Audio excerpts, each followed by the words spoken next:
Hello, everyone. Thank you for checking out this special episode of Really Dicey. My name is Manny, and I'm here with... My name is Jacob Aldridge. I'm also known as Lord Elfric, and I am the creator of QuestlineVTT. which we are talking about today. I've been meaning to talk to you for some time. I've seen your work, and people have been mentioning your work since GraniteCon, which you made an appearance in. Mm. And I've been hearing that your system is a much easier virtual tabletop, like it's made for just so you can just simply set it up and play. So yeah, I just wanted to talk to you a little bit about this. So yes, tell me about Questline. It was built around the idea of, like you said, trying to build it simply for people who are not technically inclined. There's a lot of people who love to play RPGs out there and oftentimes find themselves in a space where the technology is just too complicated or too difficult or takes way too much setup or way too much technical acumen. And they get frustrated really easily with that.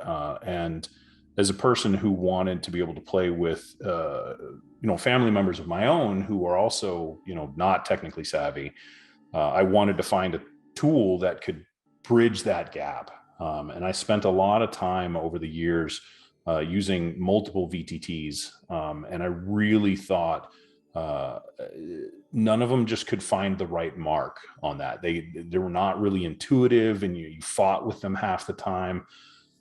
People would get annoyed with certain things, and you couldn't just easily I just want to be able to throw my stuff in there and just be able to use it and click on the buttons and they just do what I want them to do. And so I took a lot of time to think about this over the years, and I had honestly planned on building a VTT. I mean, literally over a decade ago, I'd started thinking about this and wanting to do this, and the timing was never right. And so eventually I just got to the point to where I wanted to play games with a better tool. And I just said, I've been doing this professionally for a really long time and thought it would be a better way to not only use my time, but to help my friends and help them play and be able to arrange games online in a much easier format. So I took those steps a couple of years ago and just started building Questline, and really thought about what would make it easier for my friends and I to be able to connect with a tabletop that really just kind of bridged all those pieces together. So that was my main focus. Okay, so yeah, let's check out Questline. Can you show us how easy it is to set up an adventure? Absolutely. So the first thing that I really aimed for with Questline was to firstly give yourself kind of a really easy place to log into. Honestly, I found that other VTTs didn't give you a good visual of what games do I participate in, what can I see, and how quickly I can be able to navigate to those games. And from the very beginning, one of the things that I really wanted to do was to provide a system and give people the ability to log in with just a very simple login process. It's just a website. You can access it, and it gives you all the things right at your fingertips. And so what I really wanted to do was, give you a really good landing page of all your games that you participate in. Now, this is a development server, so there's, development choices here. But, all the different game types that I've been working on and different, game systems that are available. And so even that made it really easy for me to do. And most people aren't going to have more than, a few games at best. And you can see how easy it is to find what you're looking for, even with a lot of games.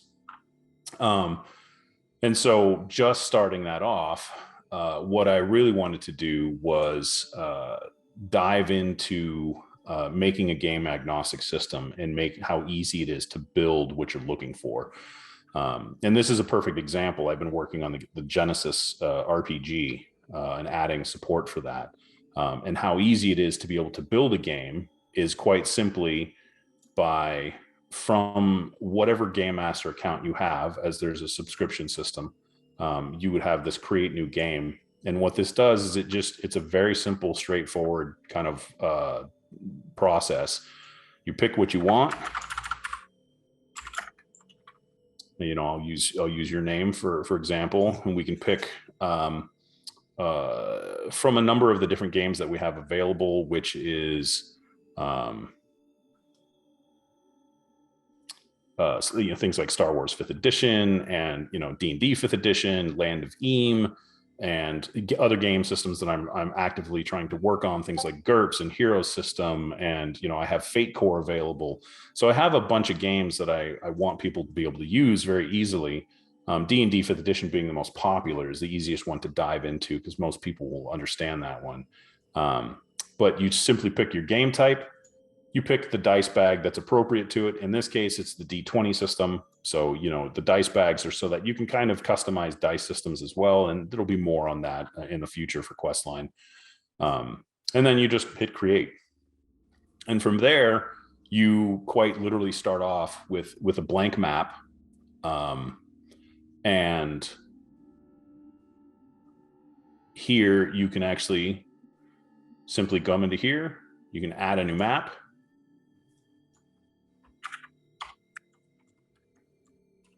We can start off with a very simple one.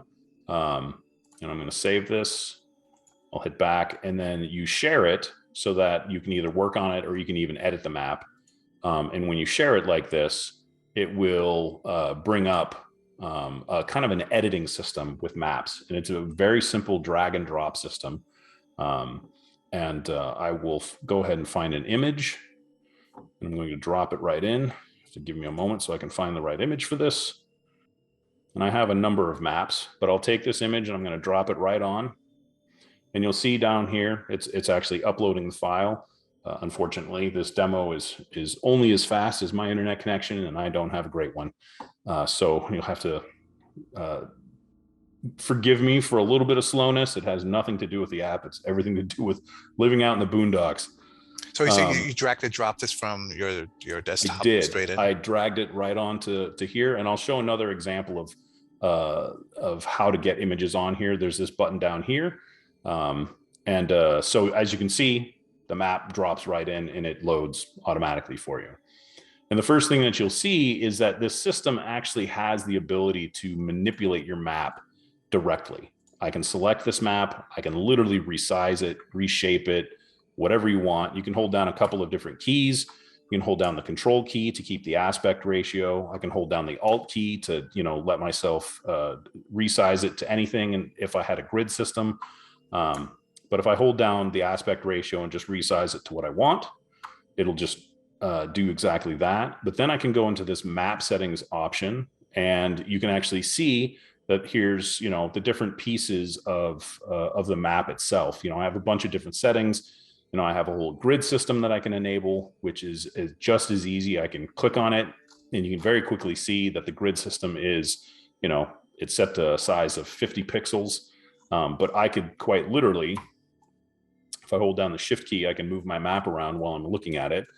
But I can take this and I can actually resize this map so it fits within that scheme, and hopefully I get to the right place. It's about right. There we go. And there you have it. You know, that's how easy it is for me to line up my map with the grid. Then I can take, you know, my own lines if I want to, and I can actually turn off the alpha. And what it will do is it will actually, the map itself has a certain level of, if the map has its own lines, it makes it much easier to kind of manipulate. Okay. And then you have, oh, go ahead and ask your questions. Oh, sorry, I don't want to jump ahead. So I was going to ask you about like monster tokens, but Yes. feel free to explain this first. Yeah, so we'll get right into being able to drag tokens and stuff like that right onto the map. And so you have a bunch of different settings that let you kind of set up your map in kind of the format that you're looking for. You can say 1 unit equals 5 feet, so that every square is considered as 5 feet. You can change this value on the fly. So if you want to use squares, you want to use hexes, you know, it can be whatever you want. And it also has the more common distance calculators for things like Pathfinder, D&D 3.5, where it would double every other corner diagonal, that kind of stuff. And you can also even get into an exact measurement. So if you're actually not even using a grid system, you can actually look at exact movement parameters, which can be useful things for like war games if you wanted to try to play something like Warhammer or something like that on here. And then there's the fog of war options. The fog of war, you can simply turn it on. It will cover up the entire map, and you can paint with like kind of a paintbrush kind of tool that will allow you to reveal and show parts of the map to your players, as you want to. And then there's a whole layer system. So I can actually include a whole bunch of different layers. Like maybe we'll do trees. Maybe I want to add some here. And what I can do is I can change the mode. I can edit this layer instead. And then that button that we had down here, I'll click on this, and you won't be able to see anything simply because of Windows doesn't let other people see this kind of stuff in a stream. But I will simply pull in a couple of assets here. I'm going to find some trees, and I'm going to grab a tree, and it will upload, and you'll see that it uploaded it right here to the top of the map. And I can pick that up and I can move it. And sure enough, there you go. It's as easy as that. I've just added another tree to the map. And what you can do is you can see in my asset gallery, here's my map itself. Here's my tree. I can move these to different folders and that kind of thing. And I can kind of categorize what I'm looking for. But with this tree already uploaded, I can quite literally drag this tree right back onto my map. And I can just add as many as I want.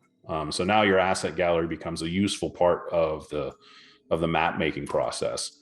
So you can customize your maps and, add all kinds of level of detail that you want to if maps don't cover what you're really looking for, which was, again, part of the simplicity aspect of I want people to have a lot of power at their fingertips, but only use what you really need. If you don't need to do it, you just drop a prefab map right onto the page and you're done. And you can simply stop editing the map system by clicking that button, or you can even come into the map settings itself and turn that off and you're all set. You can even toggle and hide objects. You can toggle entire layers. So you can build in things like multiple level dungeons and stuff like that. And you can show and hide them as appropriate. And there'll be features coming in the future where you're going to be able to drag tokens between layers, and they'll actually be based on layers. So there'll be more to that.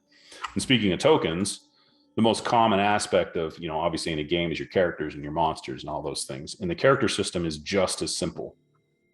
You simply come to here. I'm going to hit add. I'm going to make a character, a giant rat. And I'm going to pick the character sheet of NPC, and I'm going to find an image that's appropriate for it. And this image automatically will add the token frame and everything for it. It's one of my biggest pet peeves about a lot of VTTs is that this functionality was never really built right in. Being able to very quickly and easily build a token was always so frustrating. And this system, the way I've built it is that you quite literally drag your image in here. You set the position of what you want it to do. You can actually set kind of a crop, and then you can honestly change the frame. And so you can say, you know what, I want it to look like this. I have a bunch of different frames that are available. I have sci-fi tokens and stuff like this. And I'm adding more and more of these pretty much every month. And so, I'll simply accept that. And I'm going to hit save. And so it's going to upload that image for me. It's going to save everything. And then if I want to actually look at the character sheet has everything that D&D has. It has all the pieces that you need to be able to record your character. As time goes on, these sheets will actually get even better too, as I'm continually improving them and adding new pieces so that it makes it a lot easier for people. But for monsters, I added in the ability to import characters from D&D Beyond. You can simply go pick up a character. You can go to the stat page for a monster, and you can literally copy and paste this. So you can just grab this text here, just literally copy it, come right into Questline, use this import tool. You paste the stat block right inside, and you hit import, and you're done. This was a big thing that really, saves me a lot of time when I'm running games. If I got to go pick up a monster, I don't have to spend, 20 minutes trying to import the character manually. Um, it works pretty great. It doesn't work 100% of the time, and that's just because D&D Beyond doesn't format everything the same. So it's always one of those things of you try to do your best for this to let people have this tool, and it imports most things. But if there's problems, I especially love to hear about that from users, so I can go out and try to fix that for those individual monsters. But again, so now I have this giant rat, and it looks great. So now all I have to do is I just come back to the character list and I just drag this token right onto my map. And Wow. that's how easy it is. And so I can drag as many of these onto the map as I want. As you can see, it will start to auto number these. So I can come in here and I'll actually change the number to 2 so that you can kind of see how it's working. So I have a giant rat 1 and giant rat 2. And I'll just drag another one in and it's going to give me a giant rat 3. And so the way the tokens work is that the tokens have their own hit points, and the biography or the bio panel here has an individual thing per token. But if I were to change something like its ability or its bite attack, it would actually affect all of the other ones that are on the map. So you get this really nice kind of mix of, I want to update certain things, but not everything. Things like hit points. If I adjust the hit points on this one, it won't affect all the hit points on these. But I also have the ability to set the hit points so that they can be private, protected, or public. And I'll update that so it saves it. But what you'll see is that when I start an encounter, there will actually be health bars as a part of this. And so I can actually quickly start a real simple encounter. I'll just create one. Again, very simple and straightforward. I'm just going to hit save. And I'm going to activate it. And so now you're going to see a combat has been started here. And you'll see that these have health bars that are, all the way around. And it gives people a really good indication of how, hurt a creature can be. But it's also, again, very simple and can be private if you so wish. Like this one, specifically, the one that we changed, hasn't actually had this updated because it's still set to private. So now I can set it to protected, which would be anybody that has visibility to this token would see it, but nobody else. So you have all these kinds of privacy settings as well as a game master, which makes it easy to manage that. Again, I can just hit public and it'll update. And there you go. Simple as that. And even if I were to, give this, take a couple of points of damage to this and it updates, you'll see that the health meter goes down. It's really easy and really, really easy to use. Okay. So that's kind of how the whole character system works. It's, again, super simple. You just create a character, you add a portrait. You can get into a lot more details if you really want to. You can also even add non frame based tokens. So, borderless tokens. Some people really like that style. So if I were to add like a character, I'll add my Elven Archer that I've played for years. I'll create a PC character. I'm going to actually add the image. I'm going to find this real quick. And then I will we'll add my picture, resize that. And you can see that I have the token and the token gets set up, but I can also pick an image for a token. And I can do it. I can even include like a top-down picture. I've used Hero Forge for this. Hero Forge is awesome. They let you take these awesome pictures of your tokens. And so I've used this to create a token of my character, and then I can use a top-down view, and I can save it. And then as it finishes uploading those images, now once it's done, I can actually use this and I can drag my token on here, and you'll see now I have, a top-down borderless token, and it looks great. So as you see, when I drag the token onto the map, you can see that it has a borderless token, has all that, and it looks really nice. So if you want to use those kind of tokens, you can. And then it also includes a health bar, just like before. And so you can see that, which again is based off those privacy settings for that individual token. If I made it private, nobody would be able to see that, and that would hide it from everyone.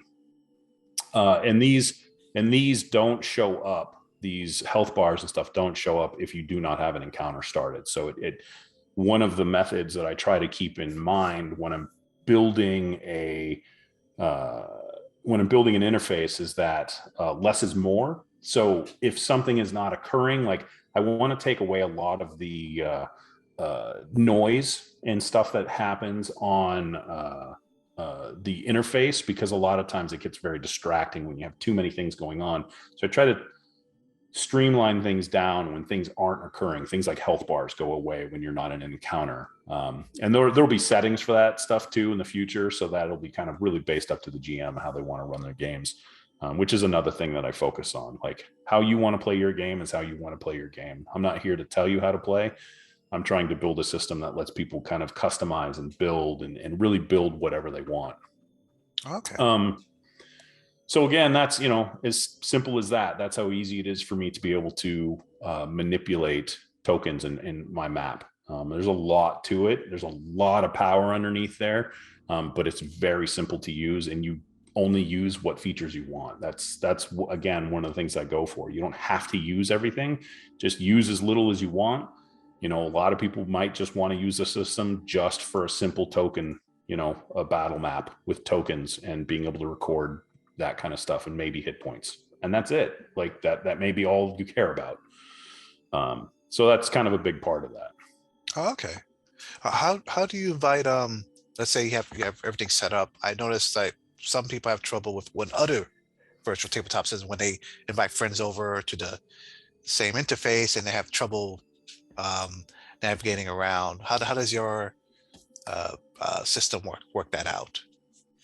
So one of the things that I did, I took into account that, a lot of times the bar to entry is, even just getting to the application. And what I've done is under the game settings menu here, you actually have a whole invite system that is as simple as it can be.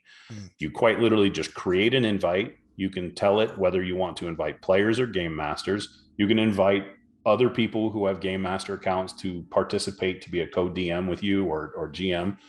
And that way it gives them the full access to the entire game. And so they can create monsters and creatures and they can modify things and they have access just like you do. Oh, wow. So you can, that was another feature that I thought was really useful, because I've played multiple games in my life where I had co-DMs and I've found that very fun. But again, it's as simple as this. Players, you can tell it how many times it can be used. And, a lot of times you may only want to invite, 4 players and you're just going to save it. And quite literally, it's created this public invite for 4 more players. And you quite literally hit this copy button and it will copy it to your clipboard and you just send them that link. And all it will do is it will drop them right into a menu system that shows them, hey, this person has invited you to this game. Would you like to accept? And it'll give you one of 2 options. You'll either be able to create a new account or you'll be able to join with an existing account. And, if you're logged in, it'll just say, hey, you can join this game. You click on it and poof, you're in the game. And that's it. Oh, wow. Okay. So I, again, tried to keep that as simple as possible because it's really useful to be able to get people in quickly without fighting against the system itself. So what is Questline's, I guess you could say, the payment plans they have available, the subscription plans? So yeah, the subscription system is actually pretty straightforward. Subscriptions are very simple. Anybody can create an account and play in a single game for free. That's everyone. I don't want to bar people from being able to play a game with their friends when they really only ever play one game. Like, there's no need to prevent people from doing that. You can just create an account, come play in one game, and you're good to go. I'll never ask you for money. The next tier is the adventurer tier. This is so people who like to play in a lot of games, because there are costs behind running servers And the service that I use, the platform that I use to run Questline on, costs go up based off of usage. So it's, things like how many images and how much storage you use. I don't prevent anybody from uploading anything. The only limits that I have to uploads are you can't upload an image more than 20 megabytes and you can't upload a video more than 30. So I try to just give people the ability to upload whatever they want. And I don't have a limit on how much you can upload. So those costs can get pretty expensive if people are uploading hundreds and thousands of different images and that kind of stuff. So there is a cost behind it. So the adventurer tier is just, if you want to play in more than one game, there's a $3 a month fee. And that's so that you can just play in more than one. If you want to run games and create games, then the Game Master tier is the next one up, which is $5 a month. And the idea behind both of those was I wanted to keep the costs really as low as I could really keep them, and let people have a system that runs pretty flawlessly and pretty great. And you don't have to deal with a lot of the fuss and the muss. I also don't believe in overcharging people. I want a very simple service that runs great and the cost is really low. And then there's the Game Master Plus tier. That's for people who love to support me. I've had a number of people ask me, how can I give you more to help you build the software, that kind of stuff. And some people do. And so I created a fourth tier, the Game Master Plus tier, which lets people kind of define whatever value that is. It's $5 or more. Mm-hmm. And that kind of stuff goes a long way because I literally put all that money right back into development. I build art assets and I'll actually be looking into things like audio soundtracks and stuff like that I can kind of build in and kind of build in a whole kind of layer of assets and things for people to use as time goes on. So that's the kind of stuff that I use it for. Then secondarily, there's an affiliate partner program that lets pretty much anyone that wants to become an affiliate partner, they can, if they use Questline for maybe their stream or something like that, and they promote it, I can also make them a partner. And anybody that subscribes to Questline and uses the partner's kind of token, as it were, that partner actually gets part of that subscription. So if 10 people subscribed under Rage Mage, who's a friend of mine in the stream, or even Spawn of Chaos, who's a YouTube podcast kind of D&D stream, if somebody subscribes using them, part of that subscription will go back to them. And it's my way of saying thank you to the people who kind of partner with me and being able to build a better product.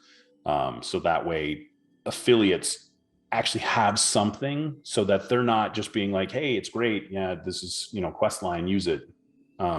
It actually gives them something back. And I find that the community is incredibly important to me when it comes to building software, because I want the community to be able to say, this product also supports the community, and that's what I really want to do.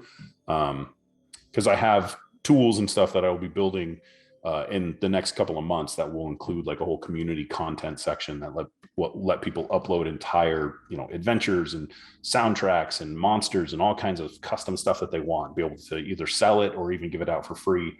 It's up to the community members. So okay, wow. Well, so where can people find this again? Questline VTT. It's QuestlineVTT.com. So yeah, thank you for taking the time to show us Questline VTT. I'm really glad to have a chance to talk to you about this, and it's everything that I've heard of. It seems extremely simple, which is personally what I'm looking for my gaming online. With Zoom and everything becoming more playing online in general, becoming the norm now. It's good to see that there's much easier systems out there than the ones I've been using for the last few years. So thank you for showing me this. And yeah, it's my pleasure. For my viewers out there, I'll put the links in the description below. Thank you so much for taking the time to watch this, and stay safe out there. Have a great day. Take care, everybody.